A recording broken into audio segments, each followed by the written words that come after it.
Hi friends, it's Miss Kayla. We're going to read this book called Scuffy the Tugboat. Lilo might join in because she's sitting right next to me. Scuffy was sad. Scuffy was cross. Scuffy sniffed his blue smokestack. A toy store is no place for a red-painted tugboat, said Scuffy, and he sniffed his blue smokestack again. I was meant for bigger things.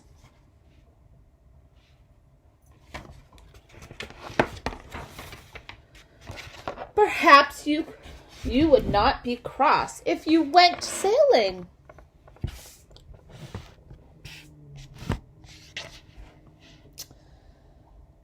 The man with the polka dot tie who owned the shop.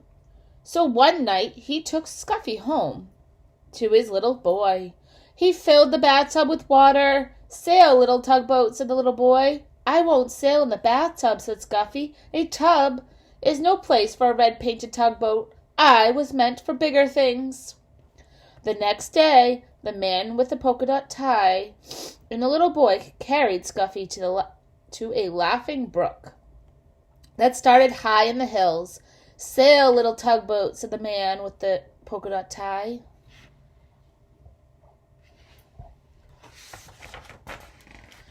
It was spring, and the brook was full to the brim with its water, and the water moved in a hurry, as all things move in a hurry when it is spring.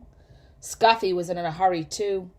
Come back, little tugboat, come back, cried the little boy, as a hurrying, brimful brook carried Scuffy downstream. Not I, tooted Scuffy, not I. This is the life for me.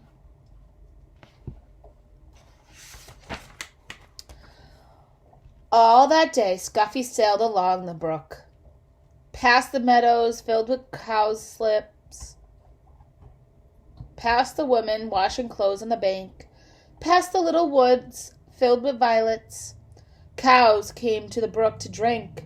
They stood in the cool water, and it was fun to sail around between their legs and bump softly into their noses. It was fun to see them drink.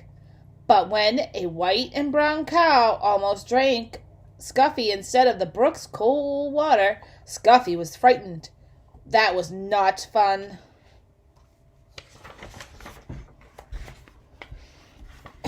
Night came, and with it the moon. There was nothing to see but the quiet trees. Suddenly an owl called out, "Hoot, hoot!" Toot, toot, cried the frightened tugboat, and he wished he could see the smiling face of the man with the polka dot tie. When morning came, Scuffy was cross instead of frightened. I was meant for bigger things, but which way am I to go? He said, but there was only one way to go, and that was with the running water, where the two brooks met to form a small river. And with the river sailed Scuffy, the red-painted tugboat.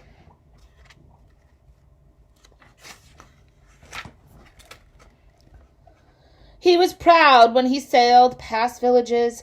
People built villages at the edge of my river, said Scuffy, and he straightened his blue smokestack. Once Scuffy's river joined a small one jammed with logs.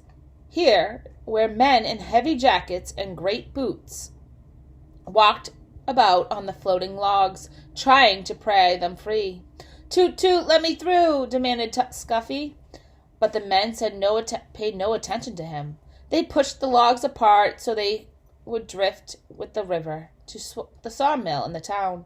Scuffy bumped along with the jostling logs. Ouch, he cried as the two logs bumped together.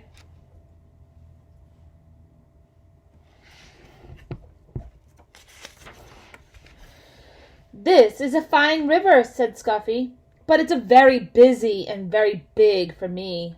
He was proud when he sailed under the bridges. My river is so wide and so deep that people must build bridges to cross it. The river moved through the big towns now instead of the villages, and the bridges over it were very wide enough that so many cars and trucks and streetcars could cross all at once.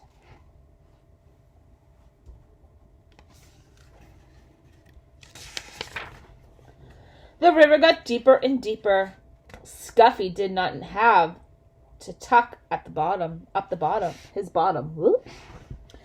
The river moved faster and faster. I feel like the train instead of a tugboat, said Scuffy, as he was hurried along. He was proud when he passed the old sawmill with the water wheel. But the high in the hills and the mountains and the water, snow melted. Water filled the brook and rushed from there into the small rivers. Faster and faster followed the great river where Scuffy sailed. There is too much water in this river, said Scuffy as he pitched and tossed on the waves. Soon it will splash over the top, and what a flood there would be. Soon great armies of men came to save the fields and towns from the rushing water.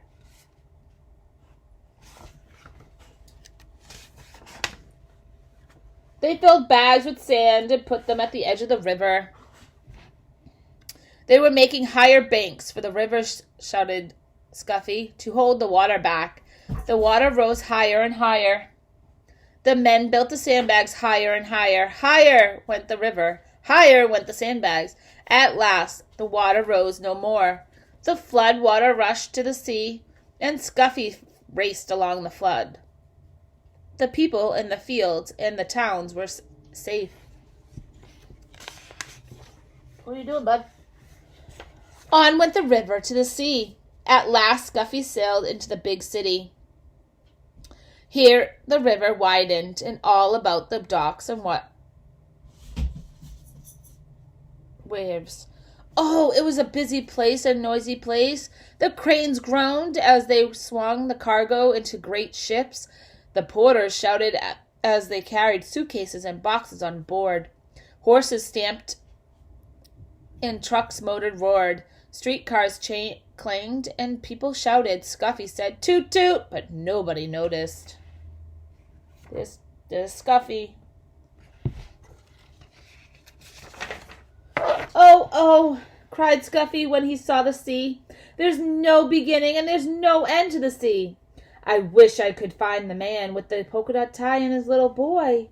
Just as the little red-painted tugboat sailed past the last piece of land, a hand reached out and picked him up. And there was the man with the polka dot tie, with the little boy beside him.